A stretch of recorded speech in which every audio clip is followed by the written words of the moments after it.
Bismillahirrahmanirrahim. Assalamualaikum warahmatullahi wabarakatuh. Saya akan menyampaikan materi yang pertama, yaitu konsep wilayah dan tata ruang. Konsep wilayah adalah bagian permukaan bumi yang dapat dibedakan hal-hal tertentu di daerah sekitarnya. Wilayah dapat dibedakan menjadi dua, yaitu wilayah formal dan wilayah fungsional. Sebelum kita bahas apa sih sebenarnya perbedaan wilayah formal dan wilayah fungsional, kalian ada yang tahu? Kalau gitu mari kita bahas satu persatu. Yang pertama yaitu wilayah formal. Wilayah di muka bumi yang dicirikan berdasarkan keseragaman atau homogen.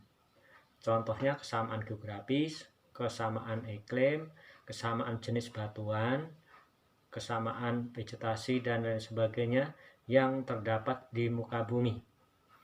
Misalnya kondisi Jawa Barat bagian selatan, yaitu merupakan topografi pegunungan.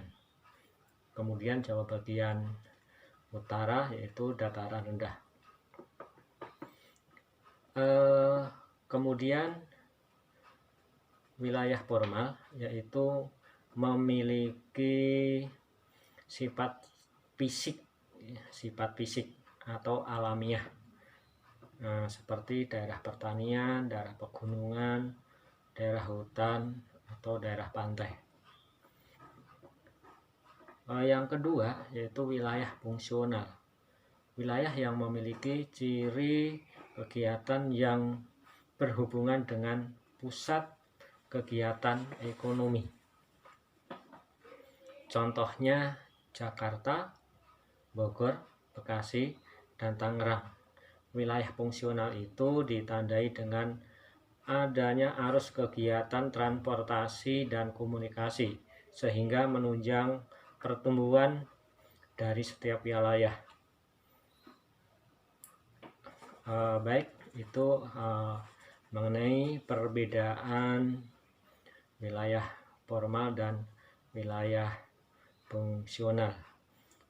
Kemudian sebagai tugas, coba kamu jelaskan kembali perbedaan wilayah formal dan wilayah fungsional menurut pendapat kamu dengan memperhatikan gambar di bawah ini.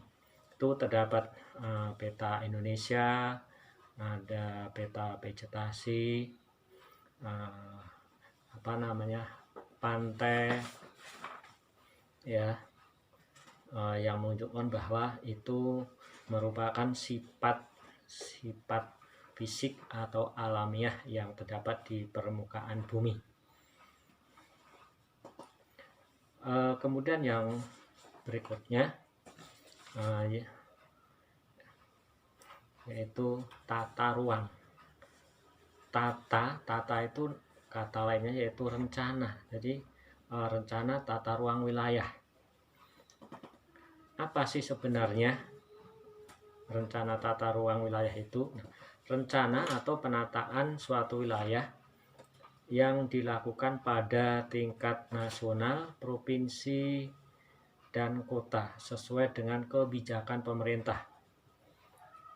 Nah, kebijakan pemerintah di sini meliputi yang pertama yaitu tujuan pemanfaatan ruang, di mana tujuan pemanfaatan ruang itu untuk menciptakan hubungan yang harmonis di antara berbagai wilayah. Jadi wilayah satu dengan wilayah yang lain itu ada hubungan yang harmonis, karena satu dengan yang lain itu pasti ada timbal baliknya, saling membantu, saling menyokong, saling mendukung untuk demi kemajuan wilayah itu sendiri. Kemudian yang kedua yaitu struktur dan pola ruang wilayah, yaitu menggambarkan pada pemanfaatan ruang dan kaitannya antara berbagai ruang berdasarkan pemanfaatannya. Jadi kalau kita lihat struktur dan tata ruang wilayah khususnya di negara Indonesia itu tentunya mulai dari struktur dari pusat ya, kemudian tinggal provinsi, kabupaten atau kota, kecamatan, kemudian kelurahan atau desa, langsung yang terakhir sampai RT RW. Nah, itu merupakan salah satu unsur yang satu sama lain saling mendukung. Kemudian yang ketiga yaitu pola pengendalian pemanfaatan ruang.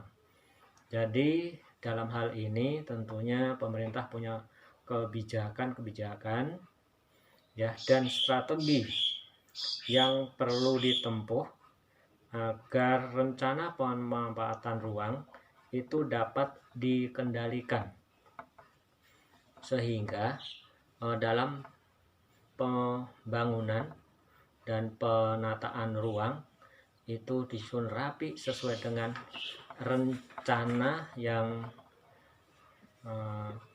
sudah diprogramkan, baik itu mulai dari pemerintah pusat, daerah, sampai ke tingkat bawah.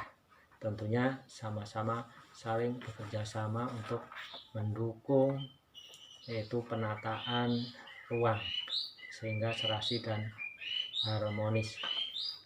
Baik, itu tentang wilayah dan tata ruang. Kemudian yang berikutnya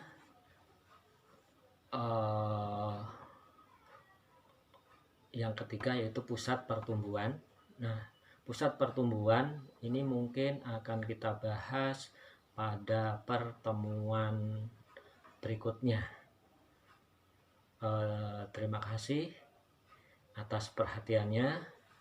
Assalamualaikum warahmatullahi wabarakatuh.